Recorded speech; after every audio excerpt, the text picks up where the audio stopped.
Hello, everyone. It's Michael Jacob with Unleashing Intuition Secrets. Joined once again by Dr. Kirk Elliott. We're going to talk tariffs. We're going to talk a lot of stuff, and what do you do in these troubling times? Dr. Elliott, thanks for joining us again. Oh, it's great to be back with you. Yeah, it's pretty crazy. I was just I listen to market information every day. I look at the markets. I've done it since I was in my teens. I know that precious metals during times of trouble are the best place to go. That's what we're seeing right now. Yeah. I saw that housing prices are starting to drop pretty precipitously in a lot of areas. The inventory is skyrocketing like it did in 2008, 2009, when we saw a massive market drop. But there was always that last little spell where the markets would get their last little run. And I don't know if we're seeing that right now. What are your thoughts? I think this might be the last gasp of air. I really kind of do. It's just sort of, how do you explain it? You know, when something seems to be defying gravity, and there's no real rational reason why it should, that's kind of like where I'm seeing things right now. And by the markets, I'm talking about normal equity and debt markets. The US dollar is absolutely getting shellacked. I mean, it's fallen off a cliff. Like if you were to look at the trajectory of like a cliff diver and they just jump off and they go into the ocean, it's like, okay, that's the US dollar, right? I mean, it's going straight down. And about 4 days ago, it hit this critical support level. And I was doing a show on it back then. It's like, okay, if it goes past this, it's like, look out, it could go way, way lower. And it did, right? So it just kept coming down. So whenever we look at a chart, like you do often, it's like, why? Well, I mean, charts just aren't charts there because there's something that always causes a chart to look like a chart, right? So with the dollar, it happens to be China. That's kind of the main culprit behind it. There's others too, but China's the big one. So you look at what, and you know, with your military background, it's like this analogy might make sense, but Xi Jinping is like completely surrounded, right? And he can't get out. Well, he thinks he can get out, but even though when he tries to get out, he's got more troops coming in. He's like totally trapped. So he can't beat Trump on the tariff battle. And the reason is really simple when you put it into layman's terms. And that is, you know, if you were to, how many Chinese people in China actually buy US goods? Like, geez, hardly any. Maybe like 4 or 6% of them, right? Maybe. Yeah. How many Americans buy Chinese goods? Well, I can almost safely say like 100% of us, 100% of the time, right? Yeah. So any tariff that Trump puts on China is going to have way bigger of an impact than their retaliatory tariffs on us, right? So the tariffs got up to 145%, and then just earlier today, Trump said, well, it's kind of up to percent, but 80% tariffs on China sounds good, right? So is that the negotiation? I don't know, but there's still going to be massive amounts of tariffs on China, right? So here's where Xi doesn't really know how to win that battle because he can't, right? So what is the next thing he does? And we actually talked about this. I remember the show. It was whether it was 6 or 8 months ago. It was a while ago.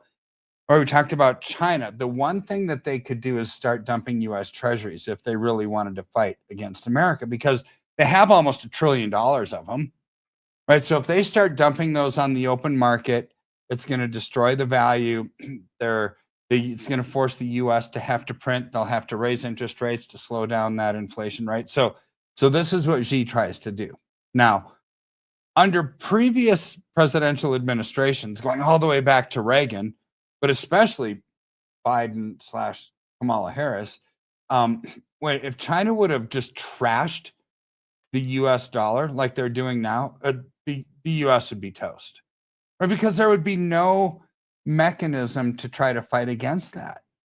But with Trump, this actually plays right into his hand, which is amazing. So when Xi thinks, oh, I'm going to beat Trump, and he starts dumping US treasuries and they fall off a cliff, what does Trump want to do?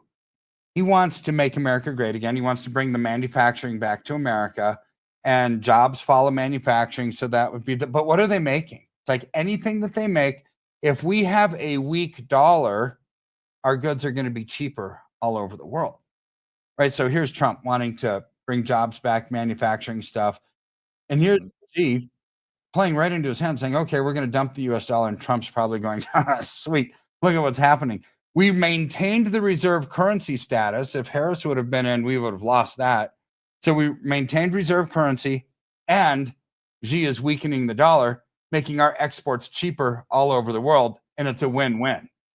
Right. So here's where Xi is totally, completely surrounded. Right. But this is going to bring turmoil and all kinds of nasty stuff. Like I saw this article yesterday, is on Bloomberg, and the first post-tariff cargo ship came into Port of Long Beach. And it's called the Violet, just one of those big, massive ships that have all the, railroad car containers on them. And there was a image, a picture of it. It's like $530 million worth of stuff was on this ship. Now, $412 million was the tariff on that $530 million. So that's almost doubling the price, right? It's like, and so Bloomberg was saying Trump is terrible for the economy. Look at how he's hurting Americans, and they're going to have to pay so much more for all these things. And, if I were Trump, I would say, okay, number one, don't feed the beast. If you don't want to pay the higher prices, don't buy Chinese goods. There's 75 other countries that have already called me to negotiate, and we remove their tariffs or minimize them. And on this ship, it's like there wasn't just Chinese goods on there. There were other countries' goods on there too. Guess what the tariffs were on the other countries' goods? Like $7 million. It's meaningless in the grand scheme of a whole nation, right? And stuff coming in. So here's where Trump, all he has to say is if you don't like the Chinese goods that are so expensive, don't buy them. This is the goal, right? Buy it from another country. And so here's where I think it gets really interesting, because the CEO of Ford, right, spoke. He was interviewed like 4 days ago, and he gave this speech how Trump's tariffs actually are helping Ford in the sense of, he was bragging about it. They're going to open up production in Ohio and Tennessee. Thinking, okay, well, so this is Ford. It's an American car company. Why aren't they already manufacturing in Ohio and Tennessee, right? So it's like, where are they manufacturing?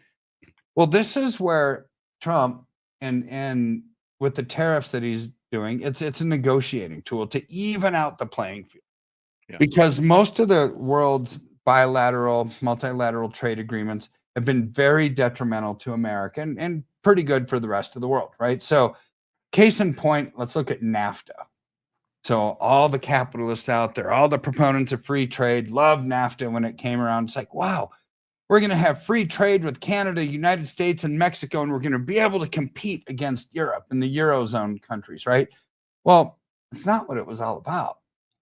NAFTA boosted production in Canada and Mexico and was terrible for the United States, like one of the worst trade agreements ever, right? So even like American companies like Ford, GM, Chrysler, they started manufacturing in Mexico and Canada.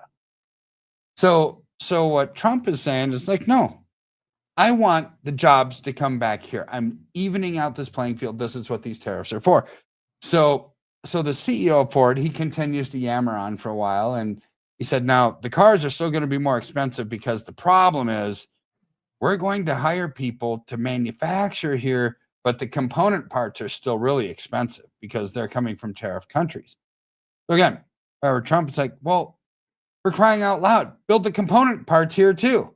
It's like, this isn't hard to figure out. If people complain about the tariffs, then buy it from other countries, right? So here's where it gets really, really, again, if I were Trump, which I'm not, thank God I'm not, because I wouldn't want to live under that scrutiny every single day. But it's like when that ship came in and it had $413 million worth of tariffs, or $412 million, I would have sent Xi a thank you, or called him up and said, hey, Xi, thanks, because you're not doing anything with this. You're drawing a line in the sand. You're not complying. You're not capitulating. This $412 million in tariffs, that's going to go to pay down our debt. Thank you. Right? It's like, I mean, that's what I would have said, because this is the ultimate reality of what's going on. So you've got all of this stuff, all this tariff mess. And so China is hurting badly. And this is where Trump is so strategic in his thinking. It's like, let's kick China while they're down. If they're our biggest political and economic enemy, their economy is already suffering. So let's impose tariffs on them. Right. So 3 days ago, I think it was, the news came out that the 6 largest banks in China, they're all state-owned, have lost $1 billion in revenue in the first quarter alone. Then yesterday, news came out that over 40 Chinese banks are shutting their doors for good. Wow. I mean, so their economy is hurting, right? Because they were hurting before. Now you've got the tariffs. The Chinese economy is going to get hit even harder. So China's, stinking up the joint. They're really not doing well. So what are they doing? Like what your family or my family would do is if we really needed money, right? We lost a job, or we just needed another job. We can't pay our bills. So it's like, okay, sitting down at the dinner table, it's like, well, I could go find another job, but we really have to start cutting expenses, right? And if that doesn't work, you go to plan B. It's like, all right, family, we're having a garage sale. We're going to sell everything that's not tied down, and we're going to use the money to live, right? So this is where I think China is right now. They're dumping U.S. treasuries. And what happens when you sell something? You get cash for it. What are they doing with the cash? They're buying gold. Yes. Right? They're buying a lot of it, right? So and silver.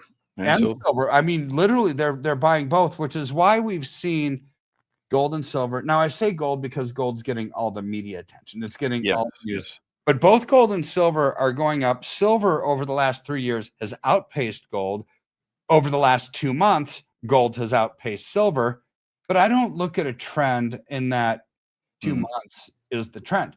I look at the longer term one, but this will change, right? This is going to change because silver, being a manufacturing metal, is going to actually run out. And that's where you see the acceleration really start to happen. Yeah. So right now I'm looking at the numbers, and on your site, looks like it's 101.63 to 1. So it takes 101.63 ounces of silver to make 1 gold ounce.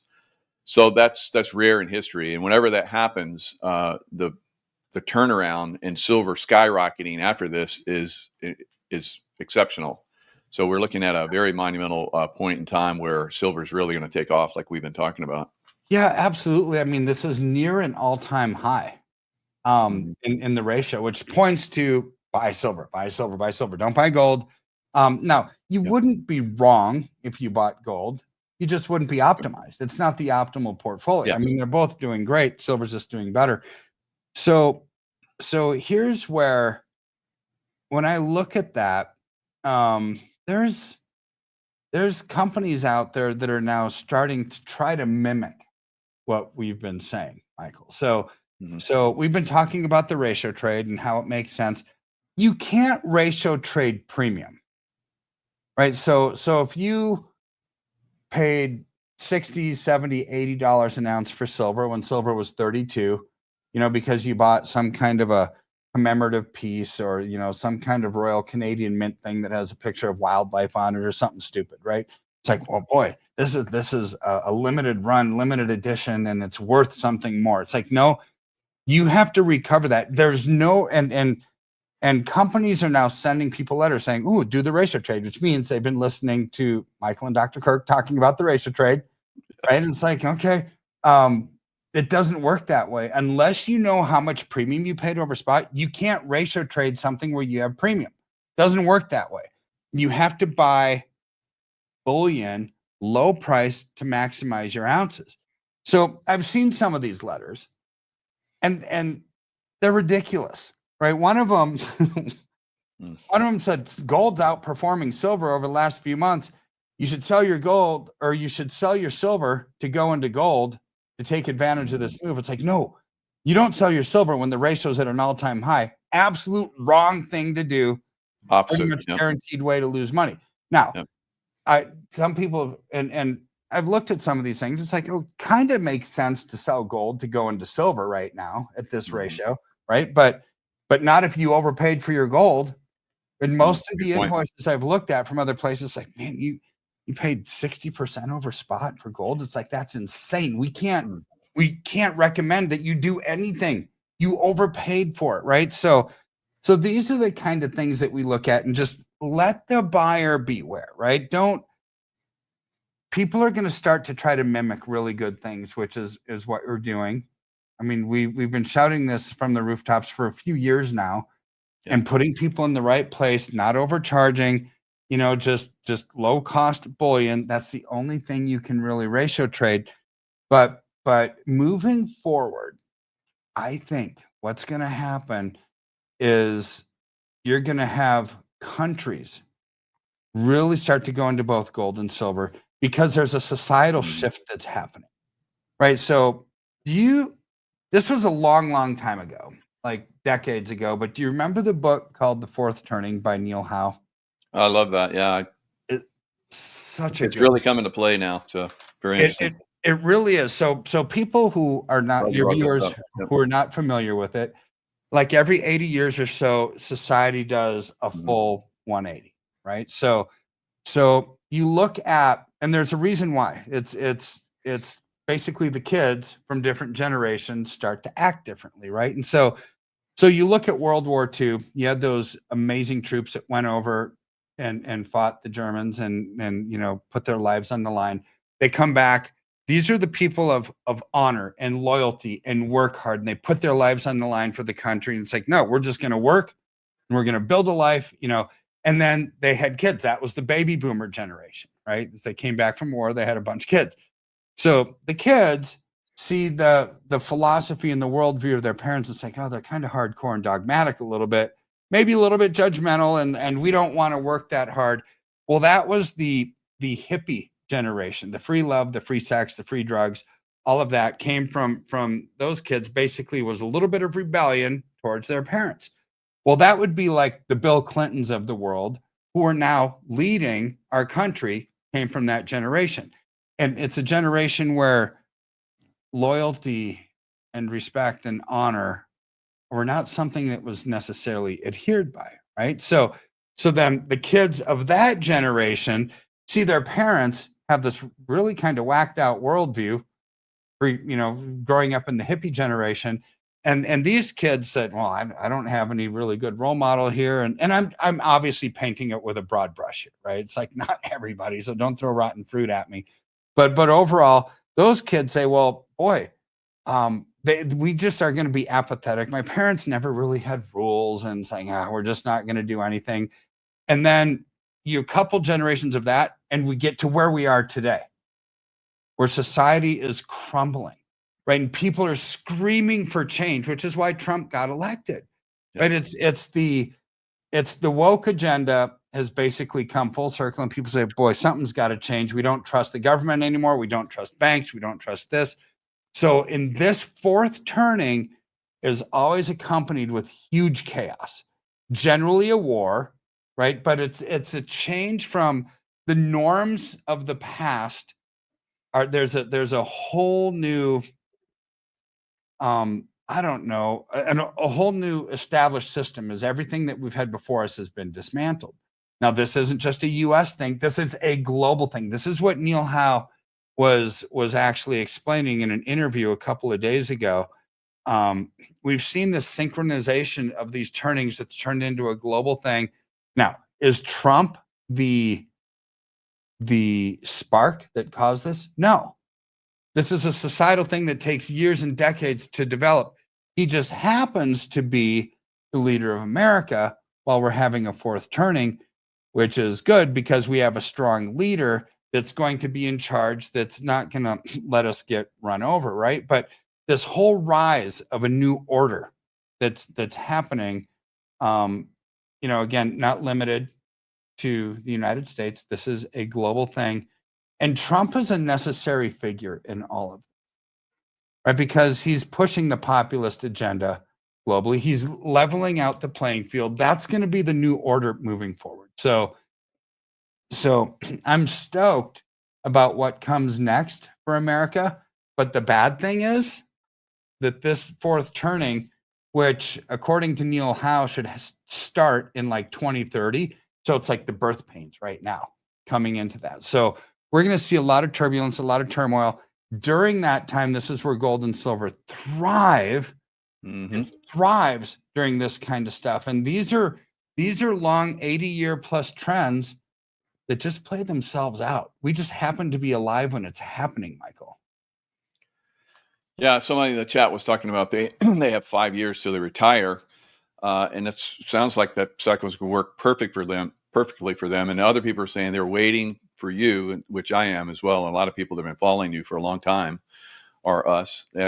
We know that there's going to be a point where we're going to start to dollar cost average over and to get more gold than we could have, because the silver is going to really rocket from this point now. And that will give us more ounces of gold. And those ounces of gold will, because gold in the cycle, first you get a massive fast-paced silver pump, because everybody's like, they want commodities because they see the commodities are safety. So it's going to come out of probably a collapsing stock market, housing. There's no future. People are going to see there's no future at that. It's for a certain while in home equity, because it's going to evaporate for a lot of people, unfortunately. So many people are going to go to silver, ideally, and then into gold, and they'll be able to purchase more gold, which will then go further again. So that one person in the chat that's saying, they have 5 year to retirement, this could be a perfect, timing for you but who knows, maybe your silver and gold portfolio will rise to a point where you can retire early. There's possibilities, but I would say that long term, you should be looking at this in a long term. It's going to happen over a period of time, like the fourth turning is telling us. It's a cycle. Everything's cyclical, and we're moving into a cycle, which is going to be the movement away from the old, ways of making money and into the proven value of commodities, which has proven themselves all the way back to Roman times and throughout history, where people during that time frame, they moved into silver like we're talking about now. Gold is more of a more current commodity. And that's very interesting to see that process over time. Well, last week I had a bunch of people that were calling and I don't want to say complaining, but it's like, Kirk, why in the world are we in silver when gold is outperforming, right? And then both gold and silver flatlined a little bit last week. Literally, they didn't do much. And so then the story was coming out on mainstream media that China stopped buying gold. And that's all that they really said. Like, what? Why do they don't think gold glitters anymore? Do they not like it? Do they think that they've got a new solution? They weren't telling anybody. So I'm here to tell people the reason they didn't buy gold last week is the markets were closed. They were on holiday for a week, right? So I mean, if they would just tell the full story, it would explain a lot of things, but they didn't. So 3 days ago, the markets opened up back in China. What did they do? They resumed the massive buying of gold and silver that they had done before. Oh, yeah. Right. So in the last 3 days, I think gold's up maybe $130, $140 an ounce. Silver's up over $1. See, the media, though, would want you to think that gold and silver not so good. See, we knew what was going to come to an end. They didn't tell the full story that the massive buyer of precious metals in the world is China. Why? Because they're dumping their US dollars, A, to probably hurt Trump, B, because they need the money, and C, they're buying gold and silver with the proceeds of dumping US treasuries. This is a lot of momentum. It's not like China's a small country at all. Yeah. Right. So in those hours, like you're talking about, those early hours, and we see this consistently, we see a massive spike in silver. And then the manipulators of silver price here in the West, they come in and with their paper money, they suppress that. It's like hundreds to one with the fake paper money, which suppresses futures and so forth, which suppresses those silver prices. And of course, we've talked about this for quite a long time, how the military industrial complex needs cheap silver, and that's why they keep the price of silver suppressed. At some point, that manipulation will no longer be able to withstand, because the amount of silver that's on the market right now has been slowly and steadily decreasing. So supply and demand issue will eventually outstrip the manipulation that's going on. Yeah. No, I agree. And manipulation ends when supply runs out. You can't manipulate something where there's no supply and the manufacturers need it. We are going to get to that point. Absolutely. Yep. So in the meantime, like we've been talking for years, and it has been working for everybody that's been involved for several years. There, like my portfolio for silver has been magnificent. It's one of the highlights of my entire life, actually, investing, and that's been because of your information. And I've trusted you and have put a lot of my money into silver, and it's performed quite magnificently. So if you're interested, you haven't invested yet with Dr. Kirk Elliott's team. Has an incredible team. I highly recommend. The link is in the description box. You can click on that link, and then you go into contact information, and you'll see there where there's a phone number, or you can fill out an email form and send it in, and someone will get back to you, and you can have a free consultation. And again, tell us that you mentioned this, I think in one or two shows back, where you have in the Texas Depository, for all of your people that invest with you, you have one of the highest silver, numbers of anyone anywhere in the United States. Yeah, or the world for that matter. I mean, Wow. we have a lot of silver. We just have a lot. I mean, we're a very, very large dealer when it comes to the physical bullion. Right now, there's other dealers that focus on semi-numismatic and rare things, which we don't do any of. When it comes to bullion, I don't know if there's anybody on the planet that could actually touch it. We do, which I love and I hate. Right. So I love it that God's blessed our company and we've done a lot. I hate it that there's so many people out there that are buying rare and semi-rare things that they're never going to recover from that premium from. I mean, that's the part that makes me sad.